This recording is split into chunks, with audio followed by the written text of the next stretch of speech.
हिरण्यकश्यप ने सुना कि मेरा बेटा उस बैरी का नाम लेता है, तो हिरण्यकश्यप ने समझाया प्रहलाद एक बात का विशेष ध्यान रखना, ये भगवान नहीं है, ये तो हमारा शत्रु है, हमारा दुश्मन है, क्योंकि इसने तुम्हारे चाचा हिरण्याक्ष का वध और सुकर का वेश रखने की बात कर दिया, इसलिए तुम इसका नाम न लो। प्रहलाद कहने लगे पिताजी, कभी भगवान किसी के दुश्मन हो सकते हैं क्या? अरे भगवान तो अपने अपने कर्मों का फल देते हैं, प्राणी जैसा कर्म करता है वैसा फल होता है। भगवान कभी किसी को गलत नहीं करते हैं। दुनिया वाले तो भगवान को दोष देते हैं कि प्रभु ने हमारे साथ में ऐसा कर दिया, भगवान ने हमारे साथ में ऐसा कर दिया, लेकिन भगवान कर्मों की सजा देते हैं। प्रहलाद ने जवाब दिया, पिताजी मैं भगवान के नाम को भूल नहीं पाऊंगा, क्योंकि प्रभु से मुझे इतना प्यार है, इतना प्यार है कि मैं प्रभु के बिन एक पल भी नहीं रह सकता।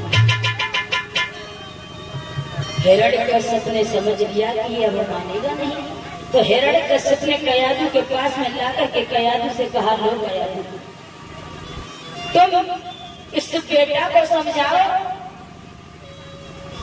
माँ ही बच्चे की पहली गुरु हुआ करती है। माँ चाहे तो बच्चे को शेर बना दे और माँ चाहे तो गीदड़ बना दे। अगर किसी के घर में बच्चा है वो समझदार नहीं है, अगर किसी के घर से चोरी कर लाया, वो किसी चीज की चाहे रुपये चुरा लाया, चाहे कुछ भी ला करके वो अपनी माँ को ही देगा, माँ ये मैं वहां से लाया हूँ चुरा करके। या किसी के खेत से कोई खाने वाली चीज लेके आएगा तो माँ को बताएगा, माँ ये चीज मैं वहां से लाया हूँ। अगर माँ ने बच्चे को फटकारा नहीं, बच्चे को डांट नहीं लगाई और माँ ने ये कह दिया, बेटा आज तक तो इतना लेके आए हो, कल फिर चले जाना और कल फिर लेके आना।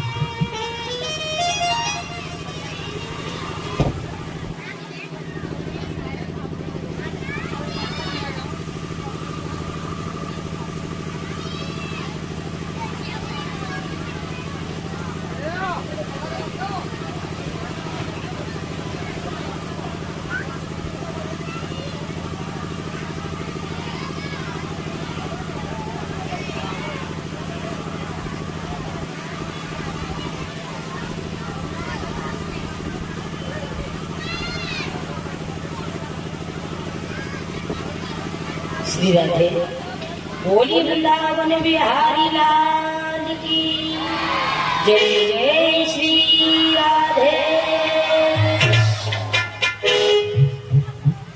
आज गधा के प्रेमी अगर माँ ने उस बच्चे को नहीं डांटा और माँ ने ये कह दिया, बेटा आज तो तुम इतना लेकर के आए हो और कल फिर चले जाना, तो समझ लो उस बच्चे को कोई डांटने वाला नहीं है, अब तो वो बच्चा तो चोर बन जाएगा।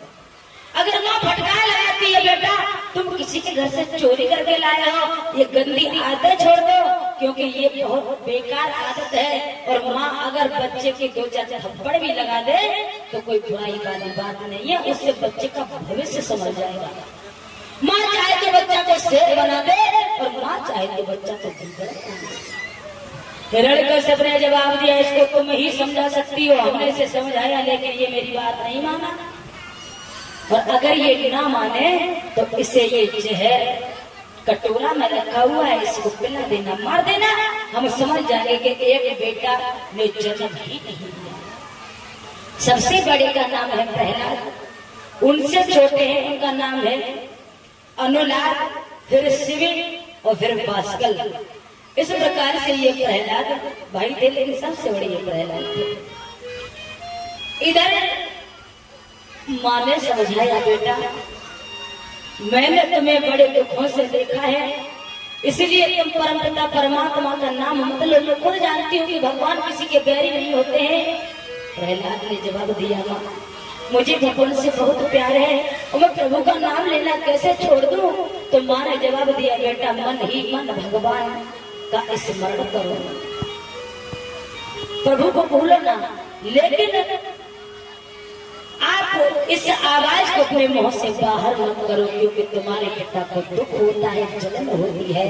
प्रहलाद कहने लगे, माँ अगर मुझे भगवान की भक्ति है मेरे पास और मुझे भगवान से प्यार है तो माँ मेरा कुछ नहीं बिगड़ेगा। पिता ने जब जहर के लिए बोल दिया है तो मैं भगवान का नाम लेते लेते इस जहर को पी जाऊंगा। और जैसे ही कटोरा को हाथ लगाया प्रहलाद ने, माँ एकदम से चीख पड़ी, बेटा! एकदम माँ पछाड़ खा जमीन पर गिर गई और प्रहलाद ने उस कटोरा को अपने मुंह से लगाया और उस जहर का पान कर जाते हैं। मैया को होश नहीं रहा और जब होश नहीं रहा, व्यासनंदन सुखदेव समझाने लगे, हे राजन परीक्षित, आज मैया को जैसे ही होश आया प्रहलाद की तरफ देखा, फिर माँ ने कटोरा की तरफ देखा, कटोरा खाली है। माँ कहने लगी, बेटा प्रहलाद, इस कटोरा में जहर है। प्रहलाद कहने लगे, माँ तुम जहर की बात करती हो, इस कटोरा में जहर नहीं था, बड़ा मीठा अमृत के समान था, मैंने उसको पी लिया, पिता ने जहर नहीं दिया। भगवान के नाम पर प्रहलाद को कुछ नहीं हुआ। इसी प्रकार वो हिरण्यकश्यप प्रहलाद के पास आया तो फिर देखा कि वो भगवान का नाम ले रहे हैं। हिरण्यकश्यप ने कहा, प्रहलादू, अरे तुमने से समझाया नहीं, ये तो फिर उस दुश्मन का नाम ले रहा है। प्रहलाद ने दोनों हाथ जोड़े, प्राणनाथ, मैंने इसे बहुत समझाया और ये मेरी बात नहीं माना तो हमने तुम्हें जहर दिया था, इसको जहर देके मार देती। कयालू ने जवाब दिया, भैया मैं क्या मारती, इसने खुद ही जहर पी लिया, लेकिन मेरी समझ में ये नहीं आया कि ये बच कैसे गया। हिरण्यकश्यप ने जवाब दिया, तुम झूठ बोलती हो और तुम ना हो इसलिए मानना नहीं चाहती हो। ठीक है, तुम नहीं मारोगी तो इसको हम अपने ही हाथों से मारेंगे। तो प्रहलाद को मारने के लिए और उस हिरण्यकश्यप ने तेल इतना गर्म कराया, तेल इतना गर्म कराया, वो तेल धुआं देने लगा और हिरण्यकश्यप का हाथ पकड़ा और जवाब दिया, और दुष्ट, तू मेरी संतान नहीं है। सुन, मैं तुझसे अभी भी कहता हूँ, तू अभी भी समझ जा, उस वैरी का नाम लेना छोड़ दे और नहीं लेना छोड़ेगा तो ये जहर, ये तेल है, खोल रहा है, ये धुआं दे रहा है, इतना गर्म है कि अगर तू इस तेल में गिर जाएगा तो तेरा गिरते ही गिरते प्राणायाम हो जाएगा। प्रहलाद डरने लगे, हे भगवान, हो सकता है कि मेरे प्राण ना बचे। प्रहलाद घबराने लगे, पिताजी ऐसा ना करो, मुझे मारो ना, मुझे भगवान के नाम से प्यार है।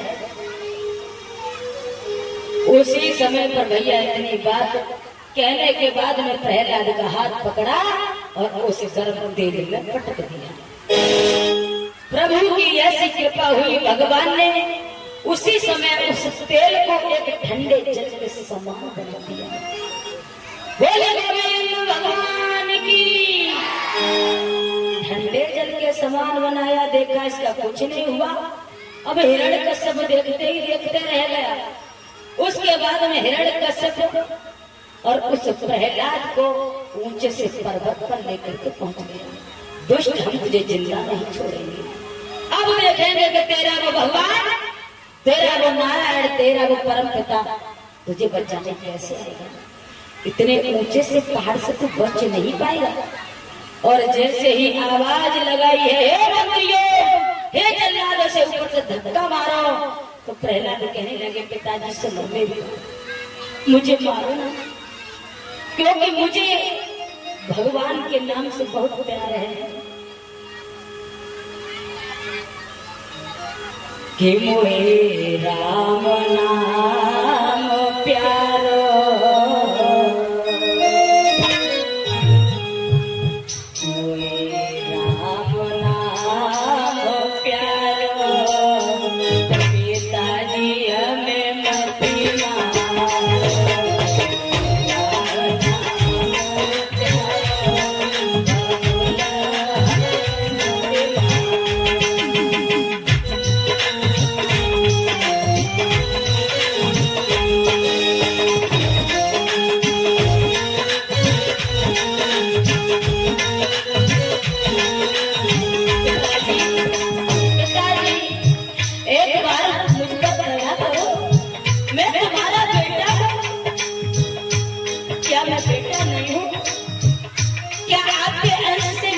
जन्म नहीं दिया है पिताजी। प्रहलाद रोने लगे और हाथ जोड़ करके पिता से कहते हैं पिताजी मुझे मारो ना पिताजी। राम नाम प्यारो पिताजी हमें मत मारो।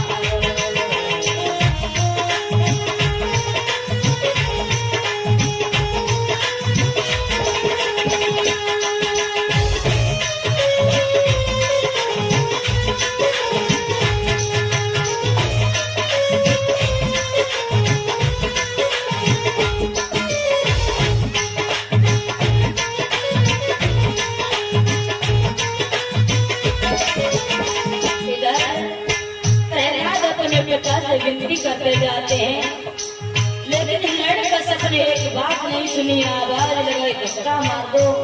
ऊपर से धक्का मारा। ध्यान रखना कथा के प्रेमियों, आज पृथ्वी मैया ने उस भगवान के भक्त को अपनी गोद में इस प्रकार से ले लिया कि एक माँ जन्म देती और अपने बेटा को कहीं छोड़ नहीं करने देती। गोद में लेने के बाद में आज पृथ्वी मैया ने अपनी गोद में ले लिया। प्रभु ने मेहर कर दी। प्रहलाद के जरा भी चोट नहीं आई। मोरे राम नाम प्यारो बोल हमें मत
सुयोग नगरिया के रहने वाले राजा विप्रजित के साथ में कैसे हुई। विप्रजित के साथ में सिंगिका का विवाह हुआ। सिंगिका अपनी साथ की सखियों को लेकर के जंगल में घूमने गई। सिंगिका देखने में बड़ी सुंदर थी। तो सिंगिका को राजा विप्रजित ने देखा। राजा विप्रजित ने पूछा तुम कौन हो। तो सिंगिका ने अपना नाम बताया। राजा विप्रजित ने जवाब दिया, हे सिंगिका मैं तुम्हारे साथ में विवाह करना चाहता हूँ। जब विवाह की बात आई तो सिंगिका हंसने लगी। अरे आप हमारे साथ विवाह करना चाहते हो, लेकिन एक बात का तुम्हें पता नहीं है, आप विवाह करोगे तो मेरे भाई की कुछ शर्तें हैं। क्या? हे राजन, मेरे भाई की ये शर्त है, अगर तुम मेरे भाई को मल्ल युद्ध में हरा दोगे तो मेरे साथ में भाई आपके साथ में मेरा विवाह कर देंगे, और अगर आपने नहीं हरा पाया तो विवाह नहीं होगा। इतनी बात कही है भैया। अब तो विप्रजित ने जवाब दिया है कि ठीक है सिंगिका, हम आपके साथ में चलने के लिए आपके घर तैयार हैं। आज सिंगिका के साथ में विप्रजित चले आ रहे हैं, साथ की सखी आए हैं। जैसे ही हिरण का सपना देखा, जवाब दिया, ए लड़की, ये लड़का कौन है? सिंगिका ने जवाब दिया, भैया ये लड़का मैं नहीं जानती हूँ, लेकिन ये लड़का मुझे जंगल में मिला था। भैया ये कुछ आस लेकर के आपके पास आया है, विप्रचित आगे बढ़े तो विप्रचित ने अपना परिचय दिया और जवाब दिया कि मैं तुम्हारी बहन सिंगिका के साथ में विवाह करना चाहता हूँ। हिरण्यकश्यप सब हंसने लगा, कहने लगा विवाह करना चाहते हो, ठीक है, हम अपनी बहन का विवाह तुम्हारे साथ में कर देंगे, लेकिन ऐसे नहीं। फिर कैसे करोगे? हिरण्यकश्यप ने जवाब दिया, पहले मेरे साथ में मल्ल युद्ध करना होगा। अगर मल्ल युद्ध में तुम मुझे हरा दोगे तो तुम्हारे साथ में बहन सिंगिका का विवाह कर देंगे। मल्ल युद्ध हुआ, एक बार नहीं कई बार जमीन पर उठा उठा करके हिरण्यकश्यप को पटक दिया और ताकत के बल के आधार पर सिंगिका के साथ में विप्रचित ने विवाह कर लिया। और जब विवाह किया तो देखने में सिंगिका बहुत सुंदर थी, चंद्रमा जैसी उजियारी, बहुत सुंदर थी। हिरण्यकश्यप ने देखा कि मेरी बहन के साथ में और इसने विवाह कर लिया और मुझे हराने के बाद में, खैर कोई बात नहीं, मैं बदला अवश्य लूंगा। विप्रचित भी देखने में बहुत सुंदर है। अब जोड़ी इतनी सुंदर, हंस हंसली जैसी जोड़ी बन गई। सिंगिका शीतला माँ की सेवक थी, पुजारी थी, तो माँ के मंदिर में पूजा करने पहुंच गई। तो माँ की पूजा की तो माँ प्रसन्न हुई और प्रकट हो गई, बोली देवी, हे देवी सिंगिका, तुमने मेरी पूजा की है, इसलिए सुनो, तुम्हारा ये जोड़ा बहुत अच्छा है। मैं तुम्हें शीतला चीर दे रही हूँ और जब तक तुम्हारे सिर पर रहेगा तुम्हारे पति की लंबी आयु की कामना ही होती रहेगी। तुम्हारे पति को कोई मार नहीं पाएगा, तुम्हारे पति की लंबी आयु ही होती रहेगी और अपने सिर से तुम इसे नीचे मत उतरने देना। अब तो सिंगिका शीतला चीर को पा करके और बड़ी हंसी खुशी के साथ में ससुराल चली जाती है। हिरण्यकश्यप ने विचार किया, मैं बदला लूंगा, भरी सभा में इसने मुझे हराया है, मुझे लज्जित होना पड़ा है। ससुराल पहुंच गई भैया तो बताया, रात्रि का समय है, सिंगिका सो रही है कि पिया संग सोई रही, सिरिया ने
और शीतला चीर सोते समय सिर से नीचे हट गया, सिर से अलग हो गया।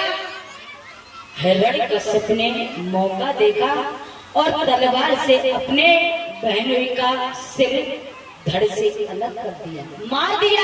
अब तो सिंगिका कहने लगी है, ओरे दुष्ट भैया, मुझे ये नहीं पता था कि तू अपनी हार का बदला और मेरे पिया की मौत से लेगा। तूने तो मेरी जिंदगी बर्बाद कर दी। अब मेरी ये बारी उम्र है, ये कैसे कटेगी। आज सिंगिका पिया की लाश पर बिल्ला करने लगी है, रोने लगी है बेचारी। आज रोती रही तो सिंगिका को बहुत समझाया है, सब इकट्ठे हो ही जाते हैं। अगर कहीं पर कोई दुख आ जाता है, सबने समझाया है कि संसार में आया है उसे जाना है, लेकिन सिंगिका दुख न करो। अब सिंगिका बड़े दुख के साथ में जीने लगी है, क्योंकि जोड़ा में से या तो पत्नी गुजर जाए या पति गुजर जाए तो वो गाड़ी का एक पहिया चलना बड़ा मुश्किल हो जाता है। अगर दो पहिया होते वो आसानी से गाड़ी चलती जाती है। बिना जोड़ा के कुछ नहीं है, क्योंकि कोई किसी का नहीं होता। अगर हम गुमान करते हैं कि हमारे ये बेटा है या बेटी है, बेटी तो पराई घर की हो जाती है, और बेटा का जब विवाह कर लेते हैं ना तो बेटा भी पराई बंधन में हो जाता है। तो आगे आने वाले समय में ये होता है कि बेटा बूढ़े माँ बाप को त्याग देता है। अगर बेटा हो तो श्रवण कुमार के जैसा हो, माता पिता का आज्ञाकारी हो, वही बेटा बेटा कहलाता है, वही पूत कहलाता है। अगर माता पिता को धोखा दे तो पूत नहीं, कपूत कहलाता है। अब तो सिंगिका धीरे धीरे धीरे धीरे जीने लगी है, बड़े दुख के साथ में समय को व्यतीत करती है। तो हिरण्यकश्यप ने देखा कि सिंगिका के पास में वो शीतला चीर है, और हम सिंगिका से कहेंगे कि इस दुष्ट प्रहलाद को मार दे। सिंगिका के पास में वो हिरण्यकश्यप पहुंचा और कहने लगा, बहन एक काम करो। क्या? देखिए, तुम्हारे भैया को उस नारायण ने मारा है, उस विष्णु ने मारा है रूप बदलने के बाद में। इसलिए तुम्हारा जो भतीजा है प्रहलाद, वो उस दुश्मन का नाम लेता है, और तुम्हारे पास में शीतला चीर है बहन, तुम उस प्रहलाद को मार दो, क्योंकि हम आपके चारों तरफ अग्नि जला देंगे और तुम्हारा तो कुछ नहीं होगा। शीतला चीर उड़ कर बैठ जाना, वो प्रहलाद जल जाएगा। तो सिंगिका के दिमाग में एक बात आया। सिंगिका विचार करती है, हमारे परम पिता परमात्मा, इस जन्म में तो मैंने कोई पति का सुख नहीं देखा है, इस जन्म में मैंने कोई अपने पति से दुख और सुख की बात नहीं कह पाई। अगर मैंने इस जन्म में भगवान के भक्त को मार दिया तो मेरा कभी कल्याण नहीं होगा। सिंगिका विचार करती है, मैं भी बहुत दुखी हूँ बिना पिया के, मैं बहुत दुखी हूँ, मेरा जीना जीना है, और इसलिए मैं ये चाहती हूँ कि मैं इस प्रहलाद को तो नहीं मारूंगी, और आज भगवान के भक्त को मैंने मारा तो मेरा कल्याण नहीं होगा, इसके बदले में अपने प्राणों की आहुति दे दूंगी।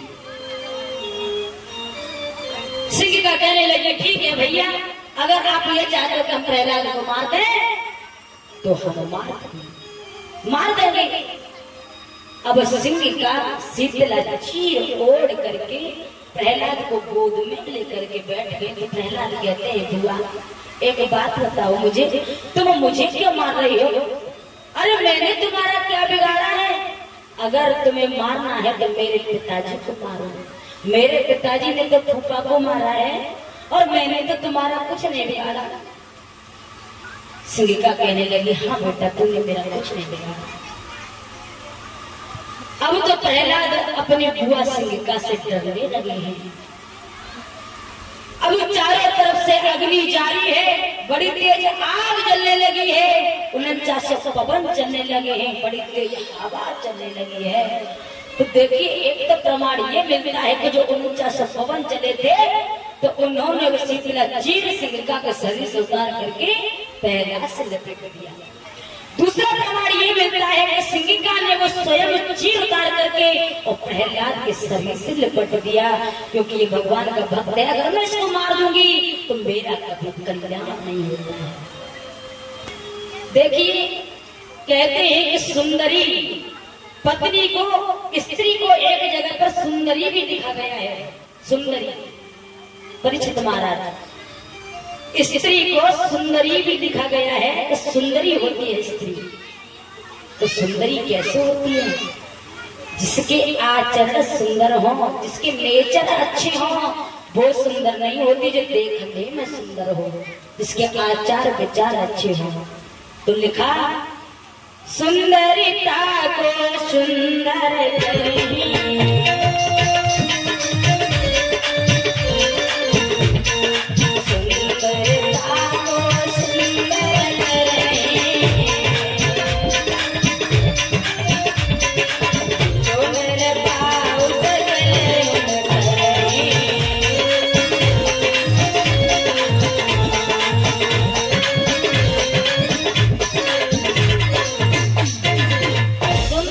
बताया है जिस प्रकार से अनुसुईया, सीता, सावित्री, अनुसुईया के दर्शन करने तीनों देवता भी आए थे परीक्षा लेने के लिए।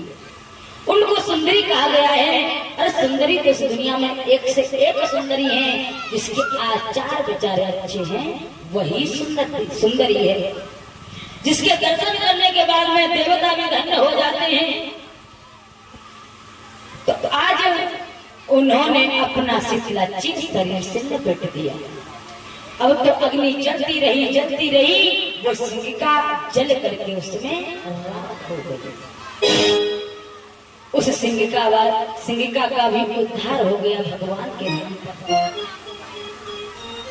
अब जैसे ही अग्नि समाप्त हुई, वहां पर दैत्य भी खड़े हुए हैं और देवता आकाश मंडल से निहार रहे हैं, देवता दर्शन कर रहे हैं। तो शीतला चीर में लपेटे हुए प्रहलाद बैठे हुए हैं। राक्षसों ने देखा गए इसमें सिंगिका है, और जैसे ही प्रहलाद ने वो शीतला चीर हटाया और राक्षसों ने देखा गजब हो गया, एकदम ईंट पत्थर मारने लगे हैं, धूल मिट्टी प्रहलाद के ऊपर मारने लगे, कीचड़ फेंकने लगे हैं। और जैसे ही देवताओं ने देखा, आपस में गले लगने लगे हैं, जय जयकार करने लगे हैं, पुष्पों की वर्षा करने लगे हैं और रंग गुलाल की होली खेलने लगे हैं। तो सिंगिका का जलने के बाद में नाम पड़ा होलिका। बोले होलिका मैया की। उसी समय से ये होली मनाई जाती है। तो यही पहचान है महाराज जी, जो कीच मिट्टी से होली खेलते हैं। देखिए, भगवान ने पृथ्वी पर सब भेजे हैं, पापी भी भेजे हैं और भगवान के भक्त भी भेजे हैं, देवता अंश भी भेजा है और राक्षस अंश भी भेजा है।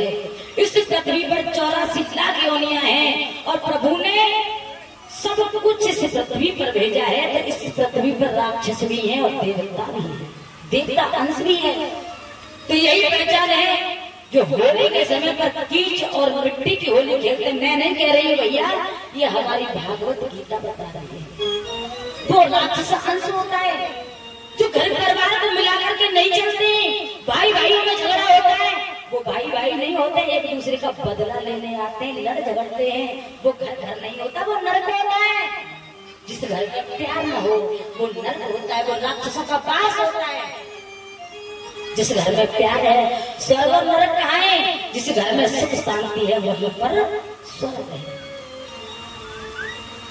और जो रंग गुलाल से होली खेलते हैं वो देवता अंश होते हैं, ये पहचान है। अब जौ हम बांटते हैं होली के समय पर, जो जौ भूनने जाते हैं, जौ के बदले हम गेहूं भी भून सकते, चना भी भून सकते, मटर भी भून सकते, वो भी सभी भक्तों को बांट सकते कि लोग खा लो, हमने भूजी है। लेकिन हम जौ क्यों भूजते हैं?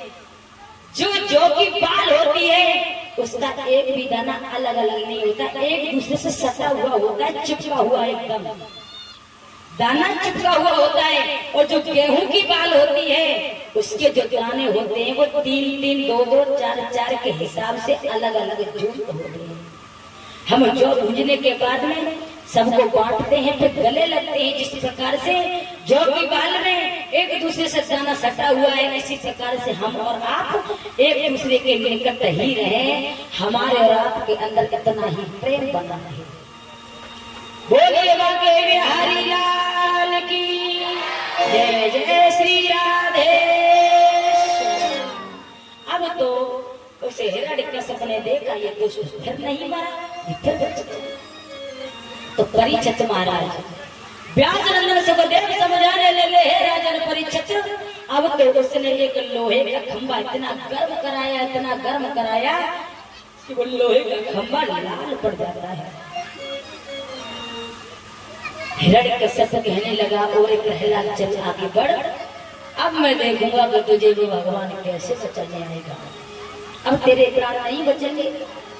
प्रहलाद कपने लगे, पैरों से लेकर के सिर तक प्रहलाद की कपड़ी छूट गई कि मैं अब नहीं बचूंगा। ये खंभा इतना लाल है, इतना गर्म है कि अग्नि के समान दिखाई दे रहा है। तो प्रहलाद उस खंभा को निहार रहे हैं। भगवान ने छोटा सा रूप, सूक्ष्म रूप चींटी का बनाया, और सूक्ष्म रूप रखने के बाद में खंभा के ऊपर रहने लगे। तो प्रहलाद की नजर पड़ी, गाढ़े परमात्मा इस छोटी चींटी का शरीर इस खंभा से नहीं चल रहा है, तो मेरा तो ये विशाल शरीर है, मेरा तो कुछ नहीं होगा। प्रहलाद आगे बढ़े और जैसे उस खंभा की जेट भरनी चाहिए, एकदम वो खंभा फटा और नरसिंह भगवान का अवतार हो गया। बोले नरसिंह भगवान की।